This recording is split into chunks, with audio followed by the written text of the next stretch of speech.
Hello everyone, welcome back to another episode of Beyond Barriers. Today, I'm not going to introduce this person, I'm going to let her introduce herself. I would say she's TikTok famous, but to me, she's just Sophie from cardiac rehab, but she is a lot more than that to a lot of people, and we're going to let her now explain her trials and tribulations and see how deep she wants to go into this. Hi, so I'm Sophie. I am recently turned 30. I work in cardiac rehab as a clinical exercise physiologist, as Nathan said, and I have worked here for 7 years. During that time, I've also been diagnosed with Crohn's, POTS, gastroparesis, and Ehlers-Danlos syndrome, and learning how to challenge and work around health conditions myself, whilst also helping people with health conditions. It's been something that's been a bit of a challenge to learn. Yeah, and doing a full-time job. Full-time, it's hard. Harder than it makes out, but I think I try to raise awareness about things that, particularly with, platforms like TikTok and Instagram, that even with health conditions, we can still have a good quality of life. We can still get out there. We can still, exercise, do work in some capacity that looks different for everyone, and just try to keep going and not try to give in to these things, but also learning to listen to our body and be kind to ourselves. Yeah. And not putting ourselves under too much pressure as well. Has work made reasonable adjustments? Have they been decent to you? Yeah, they are definitely helping. It's a process that I'm going through at the moment. I've had occupational health referrals in the past, and then with how things are changing at the moment, it's definitely something that's very much in the conversations going on about how I'm going to start to factor in, looking at fatigue management, looking at shift patterns, because it is a challenge to work a standard 9 to 5 or 8 till 4. Yeah. Whilst you're trying to navigate these health conditions. Yeah, that people don't realise, even if some people just say, oh, you've just got acid reflux, they don't understand how debilitating it can be, do they? No, absolutely. Give us some of your symptoms, so tell us, So I'll roll out the scroll. Roll out the scroll. So I'll start off probably with the Crohn symptoms, because they're the ones that I dealt with for the longest amount of time, and I think I'm very open and talk a lot about these because these are the ones that people get really taboo about. Yeah. Is that, if you've got blood in your stool, first of all, that's a red flag.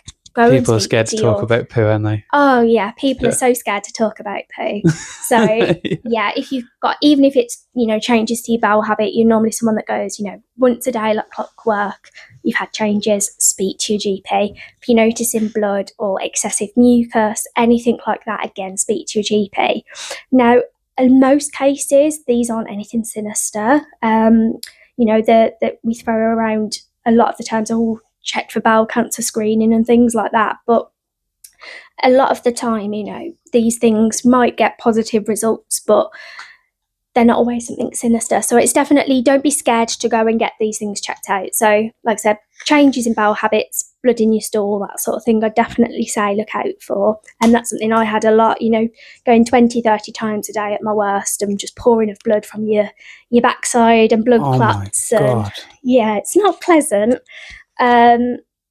Vomiting, I have a lot of vomiting. I also have a condition alongside my Crohn's. We're not sure if it's being caused by Crohn's or a connective tissue problem that I've got, which is a genetic condition. Yes, shout out genetic conditions. Yeah, man. So we're not sure which one has caused it, unfortunately. Thanks, Mom. yeah, thanks, Mum and Dad. Yeah. But yeah, we're not sure which one's caused it, but I get a lot of vomiting, and as a result, that food just sits in my stomach. My stomach's partially paralysed with the gastroparesis. So at the minute, I've got an NG tube in, so I get the bulk of my good calories and nutrition through an NG tube and liquid diet that my stomach can tolerate, and then I save the rest of it for kind of small snacks and things that I can tolerate. But that's not the same for everyone with a feeding tube. That does not mean WKD, does it? No. I haven't drunk for a very long time because one, I don't like the effects of alcohol on myself anyway, and other factors there. But I think a big thing is also for health reasons too. Yeah. Makes me too unwell. Yeah, like I stopped drinking after I lost my eyesight. Yeah. Purely because I wanted to see if I could boost mitochondrial function, and it's obviously worked somehow. Absolutely.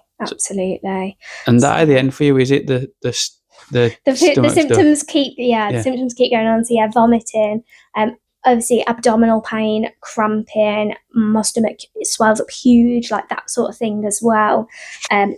With Crohn's, people don't realise, but like I had like eye inflammation, so that's also related to like systemic inflammation as well as the inflammation you get in your tummy. I've had it in my eyes. Yeah, and reflux can cause that, can't it? Yeah, so ear infections, rhinitis.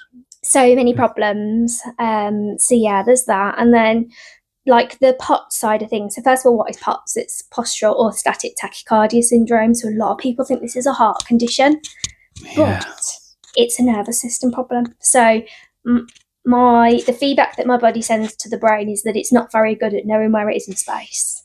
So a lot of the symptoms of that are postural, so standing up, dizziness, fainting, sweating, and the big thing is the excessive heart rate, the tachycardia when you stood up, and then as soon as you lie down, the tachycardia goes away. So, which is good that you work with people with cardiac issues. It is, and I think that definitely accelerated my diagnosis. It didn't take me as long to get diagnosed. Because I knew what was going on at the time.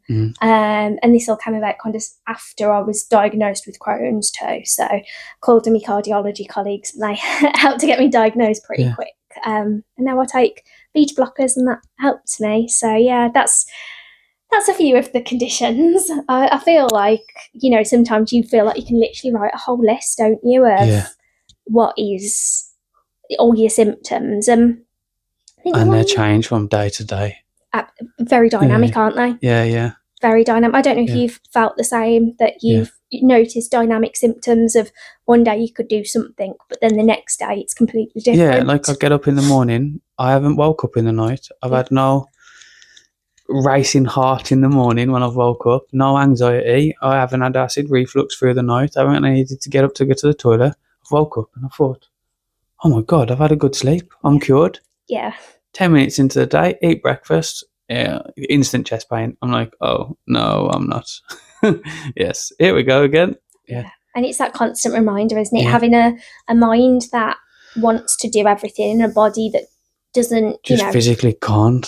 Physically can't. It's hard. And I know when we've spoken in the past, we've spoke a lot about that, the challenges around that and how that can feed into anxiety and low mood and frustration. Yeah. Of having a body that, I want to do more, and it's that frustration, and then you're just waiting for the next thing to go wrong. And that's it. Yeah, you feel like you're ticking things off, organs slowly failing. I'm like, okay, eventually it's going to be the big one, and then that's going to be the end. And you think about it a lot, don't you? You do. And it's hard to then start to pull it back of, okay, so what can I control? What can I do? Yeah. And like we spoke about before, yes, we know that lifestyle factors, we can control those. And I'm not dying. Yeah. That's the biggest one for me. I'm like, I've said it to Kaylee, my girlfriend, loads, like, especially with anxiety and the cardiac stuff and that. I'm like, this is it, man. I'm telling you, this is the one. I'm dying. Yeah. It's hard to get out of your head. And have you felt like that? Absolutely. And as someone with a heart condition like yourself, you can explain so much to other people that I understand how scary it is to have a physical symptom of anxiety that then makes every other physical symptom 10 times worse. Yeah, and because I've got a pacemaker, the first thing my brain jumps to You've got a pacemaker too? No, you've got one. Oh, yeah, I've got a pacemaker. Yeah. I'm in your brain right now. Yeah, okay. Yeah, this is how I think all the time. Yeah, and it's like, because then your body's going, well, hang on, my heart's racing, I'm feeling shaky, I'm feeling a bit dizzy. This is my heart, this is my heart problem. I've got a pacemaker, it's got to be my heart. I'm dying. Yeah. And it manifests into so much worse, and it takes a lot to be able to learn to pull yourself out of that. Yeah, it's to hard. Calm yourself down and realise, actually, no, these symptoms are subsiding a little bit. Especially as well, like when you have ADHD, like that does not help. So you've got the anxiety and depression and everything, and the adjustment disorder, fighting the mental health side of things. That's my brain, and my ADHD is going crazy. Yeah. Then they're fighting against my heart. My heart's saying, no, it ain't me this time, it's the stomach. I've got acid reflux. I'm like, oh my God, what is happening? Then my breathing starts to go funny. I'm like, okay, that's it. Now it's type 2 respiratory failure, like they said last year. And it could just be none of them things, or could just all be anxiety. But like, you know, when I first came to cardiac rehab, I was referred. And I think I was referred by Dr. Petcar because of anxiety, and he just wanted to help me cross something off my list, you know what I mean, to say, you're okay, you can still do these things. Which was really nice of him, to be fair, because most doctors would say, no, it's anxiety, get on with it. And he was so helpful. When I first went to have the pacemaker, I was waiting upstairs, and it was only a year or two into me losing my eyesight at that point, so I was still really anxious. Yeah. And he made sure he came over to me, he tapped me on the leg, and he put his hand on my shoulder, so he knew that I felt his presence, you know what I mean? And he says, don't worry, mate, I've got you. Yeah. Like, and he did, to be fair. As someone, you know, and there's both of us that have had that experience of being on the patient side, but also when a doctor or a healthcare professional turns around to you and says, I'm with you, and they mean it, and they show you that they are there for you in that aspect, like you've just mentioned. Yeah. As someone with a long-term health condition, how much of a difference does that make to you? Yeah, you don't feel alone, do you? No, not at all. You feel like that's the most important thing, to feel like you've been listened to and you're a person. Yeah. They're not just on just price work. No, yeah. Of all what drugs can we prescribe you, and this, that, and the other. Yeah, absolutely. And I think, like you've said, there's so much going on there for you, and I feel like we can kind of resonate and share with that side of things, because you do, you know, when we talk about things like neurodivergency, and particularly things like ADHD, autism, fundamentally that is the way that our brain is perceiving the world around us.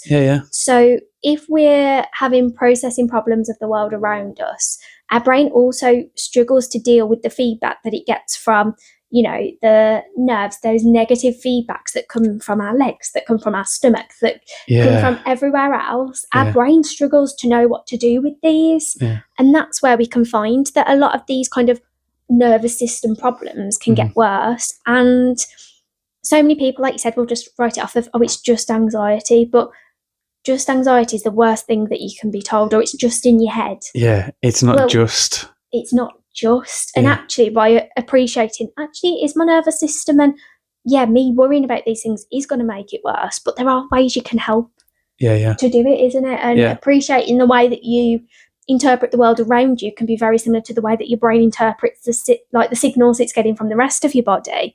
I think that can start to help people realise that, oh yeah, actually, you know, I'm wired this way. This is the way my brain, you know, perceives the world, and you know, me internally. And there are ways that you can start to train these systems, and we talk about it a lot in kind of more like POTS, fibromyalgia, functional neurological disorder, IBS, these sorts of diseases as well, or should I say conditions, where it's a feedback, because the world's changing around us a lot, and our brains struggle to keep up with it as well. Or our brains are going a million miles an hour and want to do 24 things, and we've got time to do one. I knew this would be a good one. I knew this would be a good episode. That's what I've been trying to get you on for ages. You got a lot to say, Soph, and it's always positive. There are some negatives. Some negatives. I mean, that's one of the things that we have looked at, because I've started sharing on TikTok. I think I was mostly inspired. I'd had TikTok for a long while. I'd done like a Crohn's and colitis challenge a few years ago.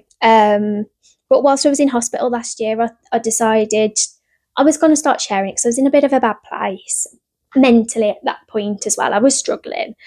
And it helped me to see that I wasn't alone. And, you know, I saw other people online that were going through Crohn's flare-ups, that were, you know, having feeding tubes. And like it made me realise, like my boyfriend, he has Crohn's as well.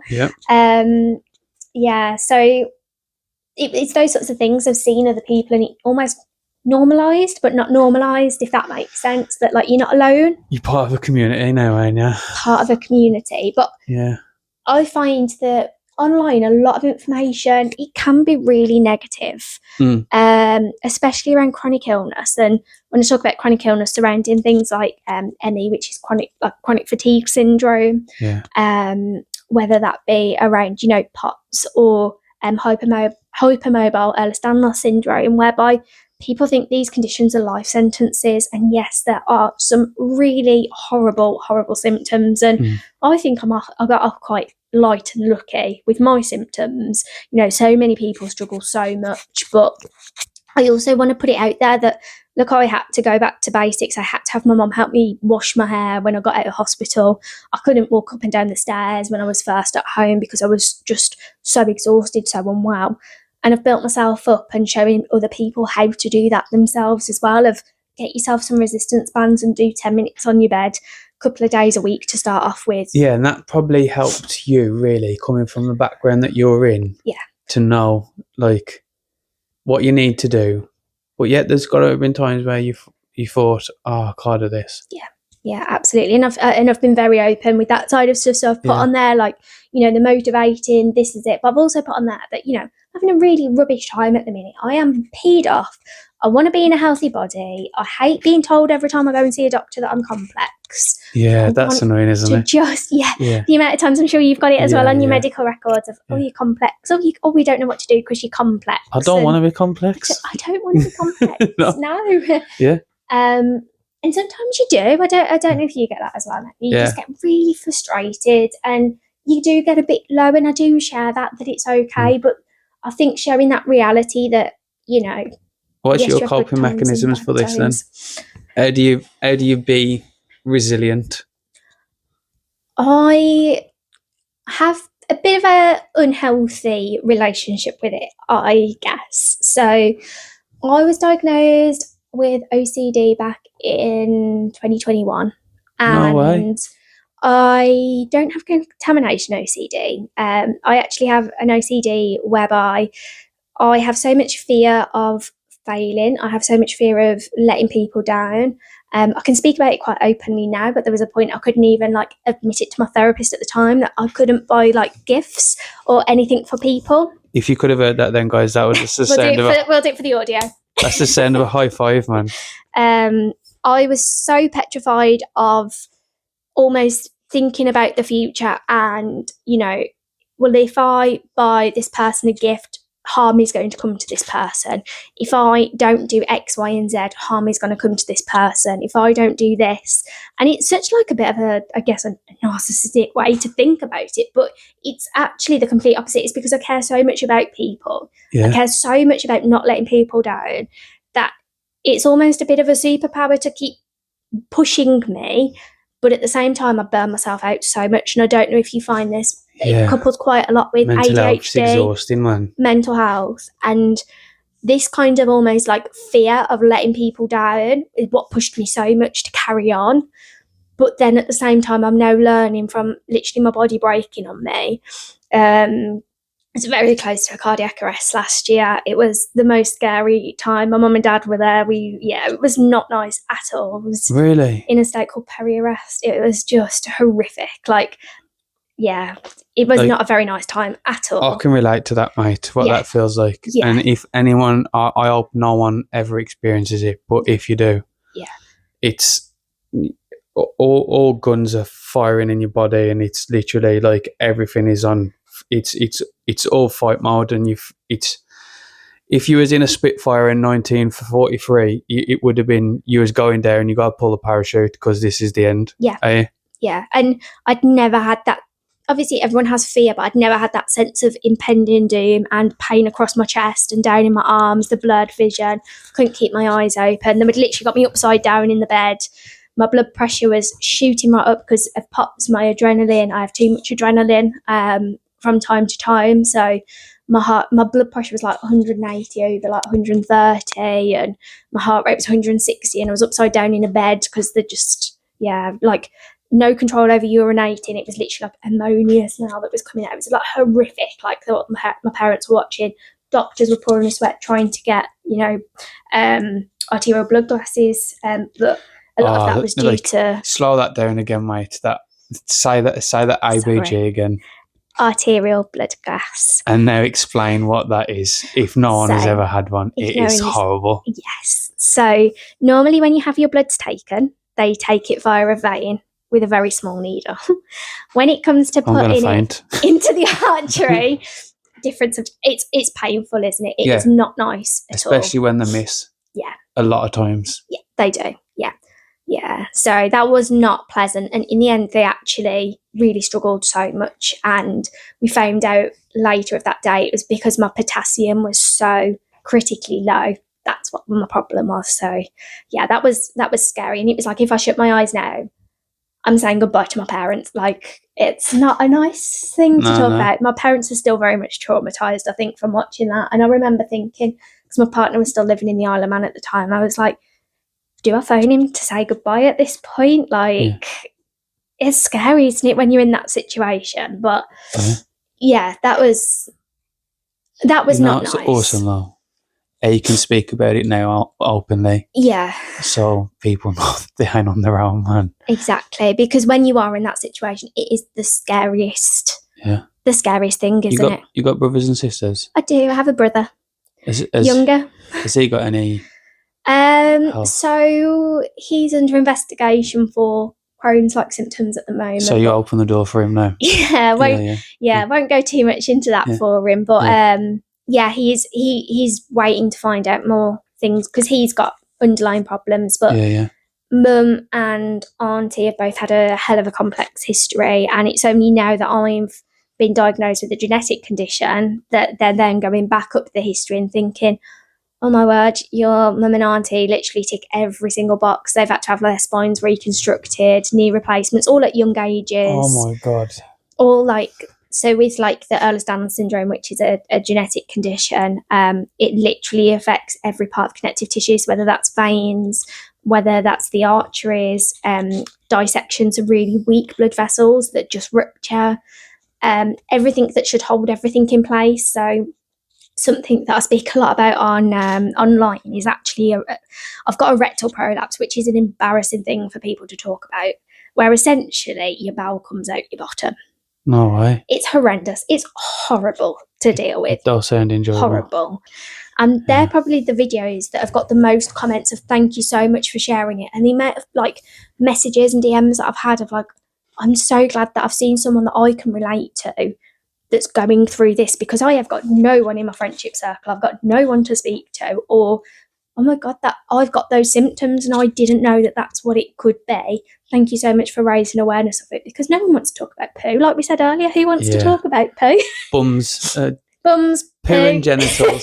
Poo and genitals, man. No one wants to discuss that stuff. Exactly. And, I think it's given way with people talking about things like prostate cancer, cervical cancer, all of these things.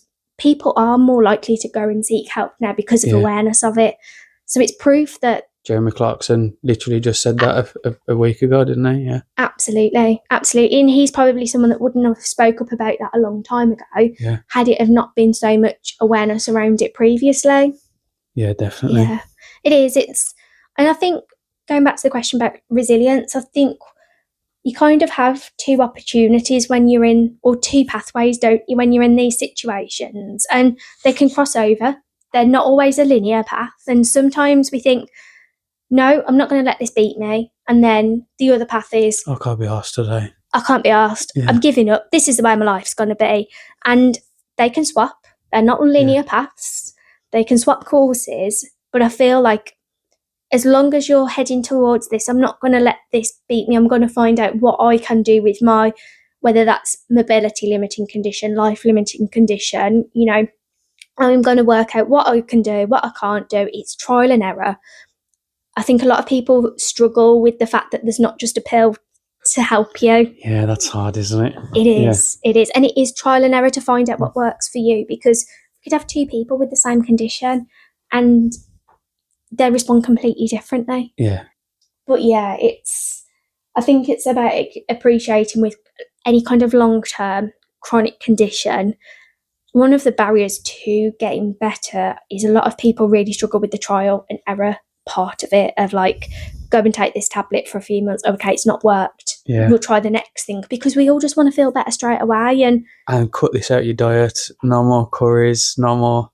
All the things we enjoy. Yeah. Take everything out that we enjoy, and then. It's so bland. Yeah. And that can be really, like, because we get a lot of dopamine from food, don't we? Yes, especially with ADHD. Yeah, definitely. So to cut all the good things out, and then to pile on your other health conditions as well, I'm like, this is so boring. This isn't living. This is the worst thing. Like, and you actually feel like that you just existing until you find like different way, like you're saying, trial and error, and different ways of eating different things, and there's still lots of things to try, I know. Absolutely. And it's just, like we've said around diet, try looking at ways that you could enjoy making your own curries, or, trying different methods.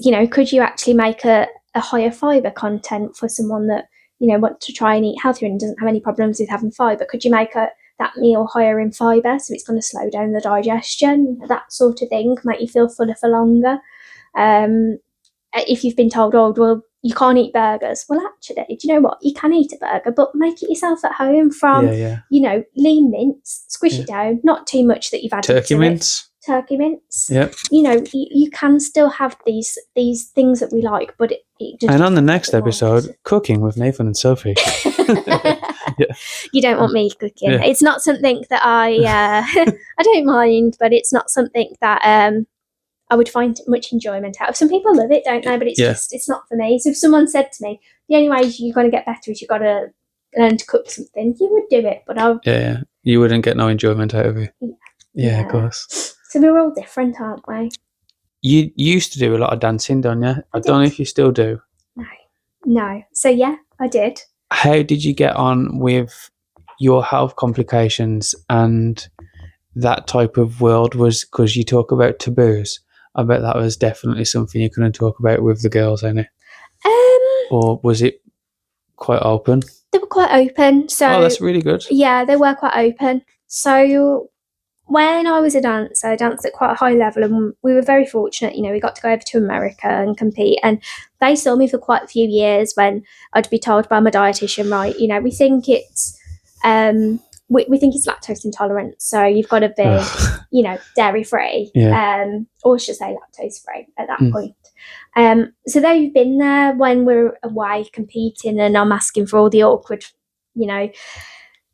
dietary requirements. They've been there. They've seen me not well, but still going through training, and progressively over a few years, it just got worse and worse. And I literally finished my last competition in 2022. I told you not to turn 30. I told you it's downhill from there. Oh, yeah. This is downhill from like 25 or something. But yeah, so I'd done my last competition. That season, it's funny looking back in hindsight, but it wasn't funny at the time. I would literally throw up every training session because I didn't know what was going on with my bowels at the time. But I was also in a really bad place with my mental health. I was at that point was very low with anxiety and depression. And because you'd probably go hard in training as well, and that was almost an escape with regards to like the anxieties, that I would feel better from dancing, even though physically I wasn't very well, but mentally I felt that it was helping me, so I didn't want to stop, and again didn't want to let people down, so I pushed through. Last competition of the season, and it was literally a few weeks later, that's when I was admitted hospital with like 2 weeks after I was diagnosed with Crohn's, and then a few weeks after that I was admitted to the hospital with the flare-up. So that's where we that's when I ended up being diagnosed with POTS, was in 2022 around that time. So going back to the dance question, is that unfortunately after that I took a step back. I started coaching because I thought that's a nice step between dancing. You're still a little bit in, but you're not fully out. Exactly. But then unfortunately, after kind of 12 months of doing that alongside working full time, I was just struggling to commit to everything. It was getting too challenging to try and do all of it. And then I would get to coaching at like 5-6 o'clock of an evening, just drained, pale, just they could tell I was unwell and pushing myself too much. And not even work and that. there's the rest of your life that has to compete as well, like Yeah, relationships, family, like there's so absolutely. much stuff that you have to contend with. Yeah, and that's exactly the the conversations that I have been having work-wise at the moment, is that I've kind of reached a point where I can live to work. So, get up in the morning, come to work, finish work, go home, sleep for 5 hours on the sofa. Can't struggle to even get up to make myself, well, not me, but make my partner dinner, because at the minute I'm on an NG anyway. But, the thought of doing housework at that point is just impossible. And I've kept her behind after work today for this. That's okay.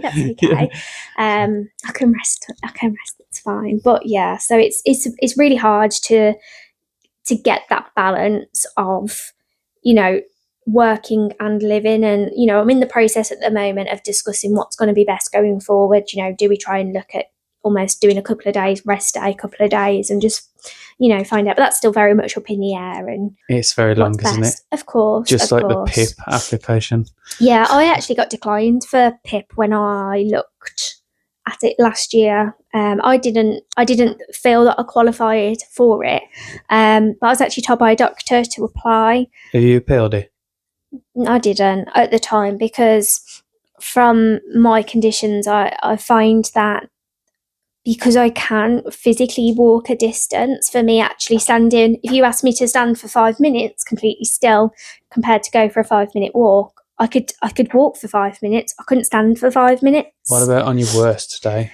I know, and that's when they start to question it. And I just really struggled because of, working full time and things like that. Mm-hmm. But it is really hard with that assessment and having dynamic kind of conditions. Makes you feel horrible, don't it? It does, because I know deep down that I've got conditions where ideally I do need to look at reducing my hours, but we live in a cost of living crisis. I've got to pay my mortgage. Yeah, of course, yeah. And at the moment, trying to keep pushing myself to work full time is what I'm trying to do. But if my health continues the way it is and I don't get to see improvements once I've had surgery, once I've got, a long-term stable nutrition plan, then there is things that I will start to look at. But, reducing my hours and things like that. But at the moment, you just think I've got to just keep going, really, isn't it? But no, it is hard. But I don't know if how you found with like things like around the PIP assessments and things, but it can be really hard and challenging for, especially I see a lot of forums online, particularly around Crohn's, that do struggle. Yeah. Because it's invisible. People can't see it. People would look at me and you and, not know underneath what's going on at all. I mean, it's a little bit more obvious at the moment because I've got a tube sticking out my nose. But generally day to day, if I didn't have that, people just wouldn't know, would they? No. I mean, how have you found living with kind of these invisible conditions? Especially my level of sight loss. Yeah. I don't have to use a cane all the time. Yeah. So parking in disabled bays. I bet. Yeah. But I've never had no trouble parking in there, but I don't think a lot of people want to shout at a young male with a tracksuit on, to be fair. So I've had a similar experience with regards to using disabled toilets. So unfortunately, when you've got things like Crohn's, I feel like a bit of a fraud. Because you'll see this huge queue to the toilet that is going to take you at least 10 minutes. And with having a prolapse and having Crohn's and also having kind of Down syndrome and POTS, all of these factors that do have an impact on my bowels, if I can't get to a toilet within 10 to 15 seconds, it's an accident and it's a clean-up. And people will look at you and think, well, why are you using the disabled toilet? And that would be a reason why I would need is the urgency to be able to get to a toilet. Now, some of my peers that have got Crohn's, colitis or other bowel conditions where they've resulted in needing a stoma bag, well, trying to empty a stoma bag in a very small cubicle must be horrible. Near on impossible, and people can get themselves in such states trying to do this because there's not enough space in a standard cubicle. Yet they get challenged when they go into the disabled toilet. But like I say, I show my hidden disability card or my Crohn's and colitis can't wait card. People show their stomas. We shouldn't have to prove that we're using a disabled toilet for that reason. The same way you shouldn't have to get your cane out your bag to show. To say, I'm blind. Yeah. And it is hard, isn't it? Yeah, you're always going to get people question stuff, and it's easy to say what you would love to say to them. Yeah. But sometimes that's a perfect chance to educate people, though. Yeah. But some people aren't as forthcoming with a bit of advice. No, absolutely. And I think the more that, we raise awareness, the more that we have these conversations around, hidden disabilities, especially because of physical disability, people have become much more accustomed to over the years. But even now, people that use a wheelchair, for example, that they can stand up, they can walk a very short distance, but they can't walk 20, 30 minutes. Yeah. Well, an older elderly person that looks quite frail wouldn't even get questioned for why they're in a wheelchair but can stand up to get into their car. Yeah, of course. Yet a young person that's suffering with really severe chronic fatigue syndrome and POTS to the point that when they stand up, they're completely blacked out, they faint, they're unresponsive. That wheelchair allows them to still be able to go and do X, Y, and Z. Yeah. But yes, they can stand up for a short period of time. Live a semi-normal life. Exactly, as opposed to being bedbound. But it's not the same when you're a younger person that doesn't look frail and elderly. Yeah. People don't get that same response, and I see that quite a lot. But hopefully, again, that's starting to improve with more people talking about it. Do you feel like you've had a lot of support? Mentally, or just in general? Like in general, with all of the stuff. Or do you feel like that's helped with your resilience if you have? Yeah, I am very lucky. I've got support-wise, I've got an amazing family. Yeah. So my parents have always instilled in us from a very young age, like not to give up on things. Yeah, and I'm very lucky that I've been brought up that way, and I've got really, really good support around me that way. I've also got like a really supportive partner. Like we said earlier, he also has Crohn, so having someone that understands that. Yeah, he can relate. Exactly. Yeah. So I think sometimes I almost feel like I let them down by having the health conditions that I do. Not that any of it is in my control. You feel like a bit of a burden. That's the word, a burden. Because you think, oh, God, I'm stuck in hospital again. Mum and Dad, Dad's been at work. They're coming up every evening to see me. It's that sort of thing. I don't like relying on people. I don't want to be a burden. But they wouldn't do it, mate, if they didn't want to. Exactly. Because we all have choice at the end of the day. They don't feel like they have to. Yeah. And like you said, you've been brought up in a loving household, so I bet there's no place in the world they would rather be than next to you. Yeah, and I am extremely lucky, and I know that's not the case for everyone, and I can tell categorically if I didn't have that support around me, I would be in a much worse, both physical and mental state if I hadn't have had that support around me, and I'm very lucky and grateful of that. But even though I do have that support, it still doesn't take away the fact that I do still get really peed off. I do still get frustrated. Yeah. And I know that support's out there. And sometimes I actually find it's a little bit more beneficial at those points that I rent to my online friendship groups that I've made that understand a little bit more of, do you know what, this tube is absolutely driving me insane, because they're the only people that can truly understand that side. I saw your video the other day on TikTok.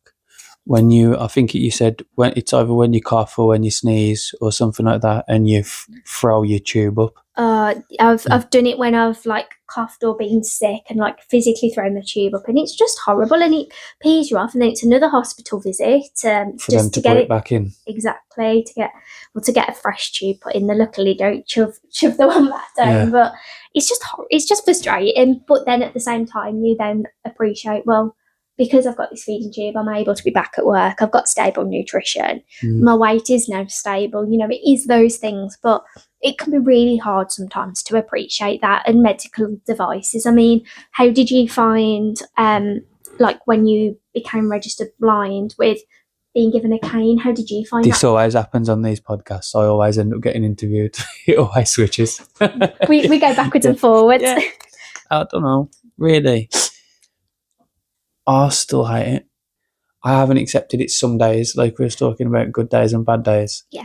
Some days I'm like, cool, I don't feel like a cyborg. And then other days I'm like, wish I'd have to have this crap in my chest and I could just be a normal person. Yeah. But, like you're saying, what defines normal? Like, Exactly. Yeah. normal's such a open-ended word, isn't it? Like, It is. and these people who refer to themselves as normal, I'm sure everyone, like, what this is about, has faced trial and tribulations and had their own share of crap. So no one is statistically normal. True. It's so true, isn't it? But actually, speaking of videos, you've just reminded me of the one that you put on where you said about your vision, but also trying to take into consideration about your device as well. I think were you using the microwave? Yeah. And but like you said, it's one thing for one condition, another thing for another condition, and the adaptions that you just learn to make, isn't it? You learn to make these adaptions, and it's you have to get close enough to the microwave to see what's happening, but stay just far enough away so your pacemaker don't explode. Yeah, but like you said, I think sometimes having other people to speak to, like ourselves, that we have completely different conditions, completely different situations, but it's so nice to speak to people that are relatable, that understand. And I think, that's something out there, that if you know people that not necessarily going through the same thing as you, but are struggling, reaching out to people of, I was just thinking of you and, saw this, and how are you finding that side of things? We can all still relate in some aspect to that, can't we? Like I said, whether that's on a physical level of I'm having a bad physical day, or if that's on a mental level of I'm having a bad mental day. And do you feel like it's affected your relationships at all? No, I've got a really supportive partner, so that's good, man. He's been, I couldn't have asked for better. He's been amazing through it, and ultimately he just wants me to be well and be back to a healthy version of me. I always ask everyone to give a quote or whatever, just a little something to say resilience or what they live by, and then I say to give a nomination. So okay, so I would say it's quite a funny one, as in, like, there's a story behind it. So when I first went to my undergrad uni to go on an open day, it's at Worcester, on the plaque outside, I think it was the sports centre, there was a plaque that said attitude equals outcome. And my dad pointed it out to me and said, what have I always told you? Attitude equals outcome. Your dad says that to you? Oh, my God. Always, no way. Never ever give up. The Nike logo. Just do it. Just do it, Never ever give up. That was Dad's go-to saying growing up for us. You just don't give up. Doesn't matter if things get hard, you don't give in to them. And the attitude equals outcome was on the wall of Worcester, and that was where I did my undergrad. And then I went on to do my master's at Birmingham, and I just carried that kind of motto through, and it's something that resonated so much with me. And it was just bizarre that it was I was studying sports science, sport and exercise science. It was at the entrance of the sports centre, and my dad pointed it out straight away. So I would definitely say that's a quote that stuck with me. Attitude equals outcome. And I think that that's appropriate to whether it's my health, whether it's work, whether it's life in general, that if you have a negative attitude towards something, let's say our health, you're more likely to have negative outcomes. If you have a positive attitude towards it, you're more likely to have positive outcomes. And when we say positive outcomes, I don't mean you're going to cure your incurable disease. I'm healed. I'm healed. Absolutely not. But what I am saying is that if you've got a positive attitude, your positive outcomes might be, do you know what? I've achieved that walk today. I've achieved this today. And that is a positive outcome. You can speak for this, but the amount of patients that will come out of the end of their rehab with us and say, you have had a positive impact on us. You've helped me get back to this. You've I know it sounds extreme, but you've helped me change my life around, whether it's a heart attack, honestly, whether it's and for to be on the podcast next. Or in the future. In the future. Or I'll leave it with you. Who would I like to nominate? It's not like the water challenge, though. It's a positive experience. Yeah, it's a positive. Yeah. It's definitely a positive. I think if we could have, I will do my research and I will find out. There's lots of people that I speak to in the chronic illness community, and I'm sure that there would be a good handful of people that would be willing to share their experiences of great. how they've overcome their barriers with you. So yeah, I will leave this one open-ended. Sounds good. And get back to you. That's always positive. But there's definitely people that I can send your way that I'm sure would love to share their stories of how they've overcome barriers themselves. Because there are, unfortunately, like ourselves, so many young people living with, conditions that affect us. And are learning to overcome those barriers too. Thanks, Soph. That's okay. Shout out what's your Instagram? Not Instagram, sorry, your TikTok. My TikTok is, I think it's Sophie May.